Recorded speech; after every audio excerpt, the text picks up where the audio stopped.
So this week we learned that former police superintendent of Chicago is now running for mayor. And that would put Garry McCarthy up against the man who fired him in 2015, Mayor Rahm Emanuel. Garry McCarthy is in the studio with us this morning. Garry, good morning to you. Good morning, Terrell. It's good to see you. Stacey. Why are you running for mayor of Chicago? The short story is because I can't stand by and watch what's happening in this city. Has nothing to do with you, so going against Mayor Rahm Emanuel, No. not revenge, No. Not going up against the man who fired you? No. Quite honestly, if Rahm Emanuel was not here and the city was in the same condition, the same thing would be happening. I didn't make this decision by myself. People came to me, pushed me in this direction. I'm a public servant. I'm not a politician. My life has been dedicated to making a difference. And quite frankly, this is an unbelievable opportunity to do something really special in that mindset. One of the big issues that has been looming since you left as well is police reform.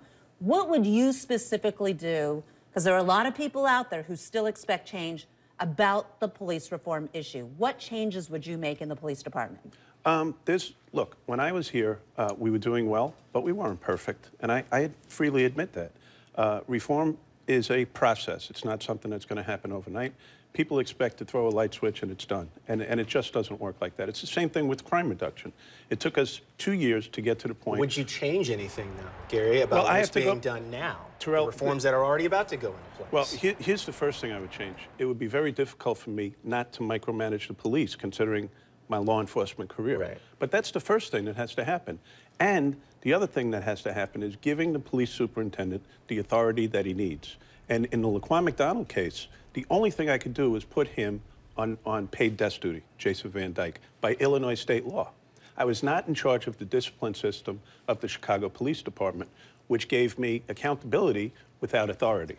There's a lot that needs to happen. There's a lot that we could talk about there and a lot to unpack there. I want to get you on this, though. A lot of people are asking about your experience. Yes, you're a lawman, you're a police guy, but what experience do you have to make decisions outside of policing? Let's talk about taxes. Let's talk about schools. Yeah. How can you handle that? Well, first of all, I'm a manager. I'm not just a police officer.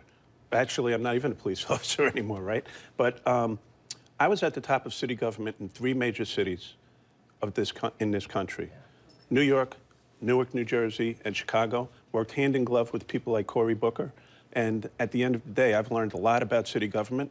I know how to manage, and what we have to do is manage city government and start cutting back on the politics, which has brought failure to the city of Chicago. All right. We're going to have an interesting few months ahead, obviously, with your candidacy right now. Yeah, yes, you are. Yeah, all right. Appreciate you dropping by. Thank Garry you. McCarthy Always a running pleasure. for the mayor of Chicago. Yeah,